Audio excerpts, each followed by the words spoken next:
Ladies and gentlemen, welcome to your final assignment for Core 40 Physics. In order to make sure that we start off on the right foot, please let me say this first. Make sure that you show all calculations and share them with me, either as a picture of the work that you've done on a piece of paper or as a Google Doc that you've typed up.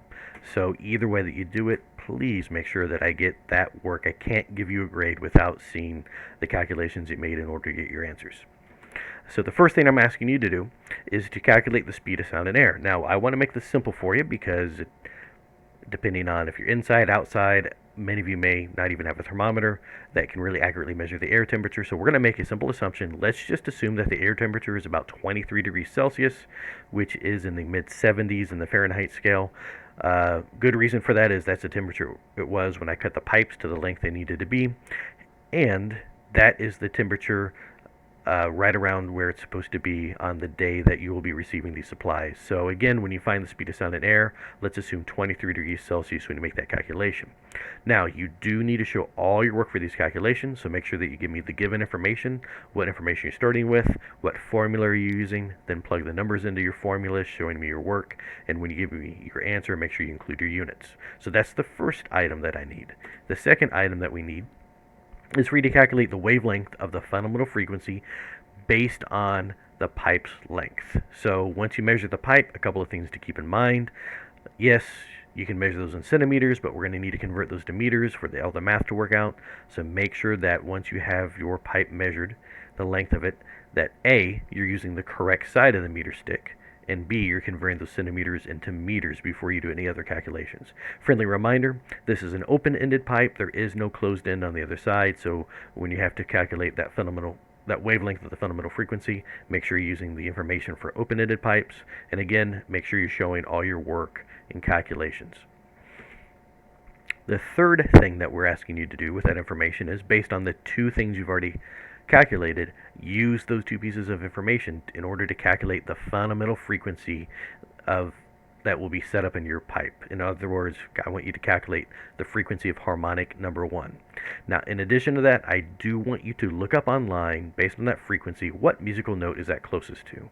Now, we're going to ignore any sharps or flats, so if you say it's about a B flat, is it closer to a B or a C?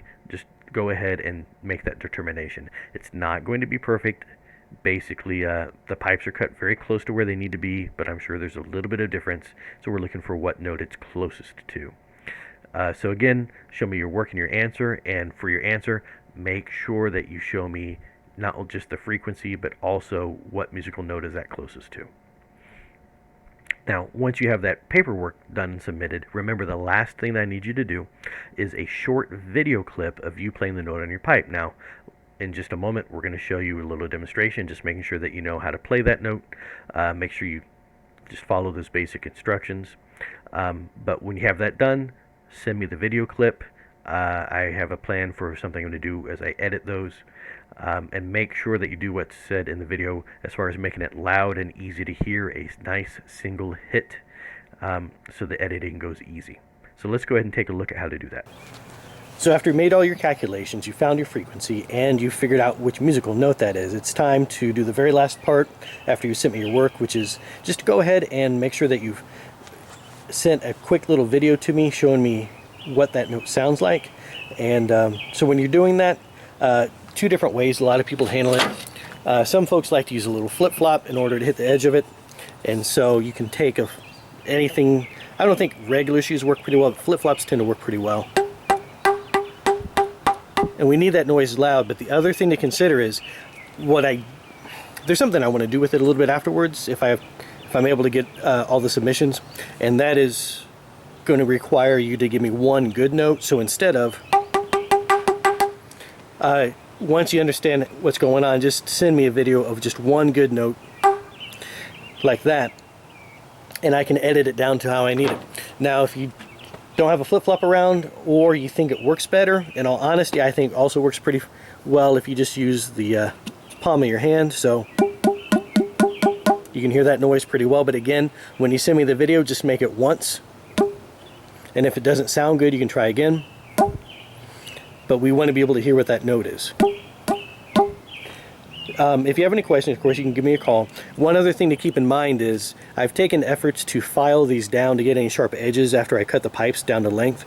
So, for example, this end seems to be pretty smooth, but I haven't really touched this end, and you can see there's still some jagged edges there that I'm going to be filing down. So just be cautious. Make sure that I didn't miss anything that might cut you. I really don't think you're going to run into it, but please make sure you take a look.